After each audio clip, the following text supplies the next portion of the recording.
Bonjour, dans cette nouvelle capsule vidéo, on va commencer le chapitre 5. Donc le chapitre 5 s'appelle des fractions aux probabilités.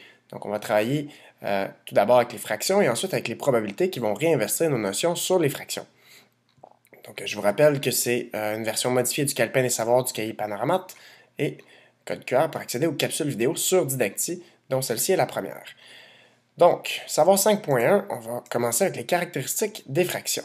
Donc, d'abord, il faut comprendre c'est quoi le sens de la fraction. Une fraction, c'est un mode de représentation d'un nombre. Donc, quand j'utilise 4 cinquièmes, je veux représenter un nombre 4 cinquièmes. Une fraction, c'est pour représenter un nombre.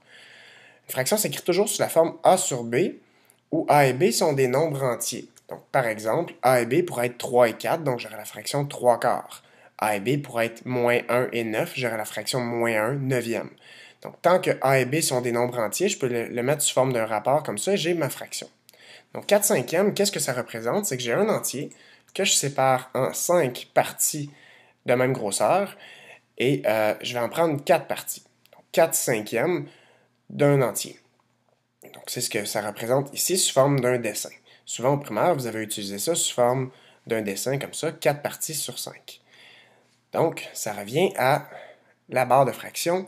Ce qui est important au secondaire, c'est qu'on va travailler beaucoup avec la barre de fraction qui veut dire le symbole de division.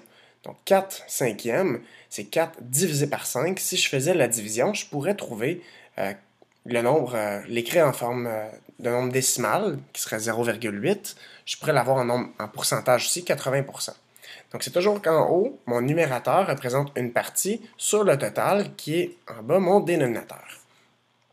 Donc, ici, 4 cinquièmes, j'ai pris une partie sur mon tout, donc 4 parties sur un total de 5.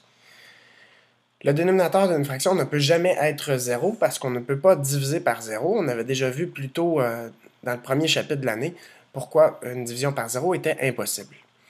Donc, quand on lit une fraction, on termine toujours par la terminaison ième, donc c'est des cinquièmes, sixièmes, septièmes, huitièmes, etc. Donc, si j'ai 4 cinquièmes, sauf 3 exceptions, des demi, un tiers et un quart. Sinon, c'est toujours des 17e, des 32e, etc. C'est juste savoir quelle fraction représente 12 minutes dans une heure. Donc, j'ai 12 minutes dans une heure où il y a 60 minutes, donc ça fait 12 soixantièmes. Je pourrais réduire cette fraction-là, on verra un petit peu plus loin comment réduire les fractions. Pour l'instant, on va le laisser comme ça. Quelle fraction représente 7 mois dans une année? J'ai 7 mois dans une année de 12 mois, donc 7 douzièmes. Et ici, quelle fraction est représentée? La partie grise de l'image ci-dessous.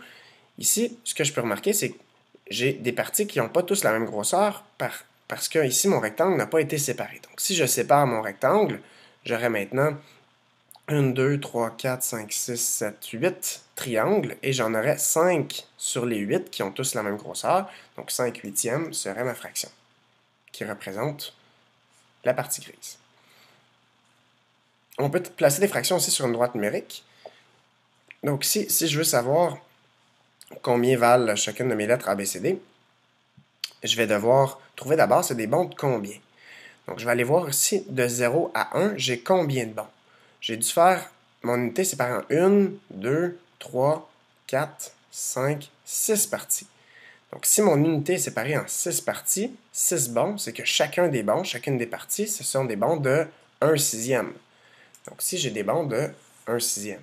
Donc, si je serais à 1 sixième, 2 sixièmes, 3 sixièmes, 4 sixièmes pour le A. Si je continue, 5 sixièmes, 6 sixièmes qui est un entier, 7 sixièmes, 8 sixièmes. On verra à la prochaine page que je pourrais l'écrire aussi en nombre fractionnaire. Et si je vais dans les négatifs, moins 1 sixième, ce serait pour mon D, moins 2 sixièmes, moins 3 sixièmes, moins 4 sixièmes, moins 5 sixièmes, pour mon C, et moins 6 sixièmes serait moins 1, moins un entier.